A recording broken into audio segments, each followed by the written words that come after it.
Hello, 3rd, 4th, and 5th grade friends. I want to speak to you really briefly about the band, string, and chorus program. After you are done watching the video of the music teacher from the Black Lagoon, you should see some folders that you can click on. If you are interested in joining strings, band, or chorus, you're going to click on the folder of the group that you are interested in.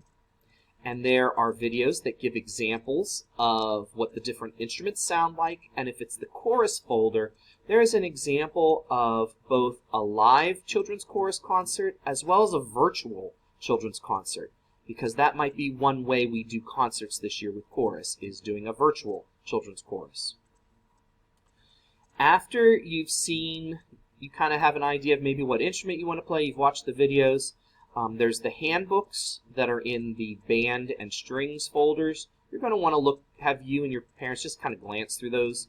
And then here's the important one. There's a Google enrollment form. Your parents are going to want to fill out that Google enrollment form. It is due by September 18th. Okay, so you're going to want to send that Google form by September 18th. That's the deadline to enroll in band, strings, or chorus. If your parents have any questions, they can always email me at school, or they can call the school, and I will get back to them within 24 to 48 hours and try to help guide them so that you can join the program if you're interested in doing that. All right, until next time, boys and girls, take care. Have a great first week of school. Bye-bye.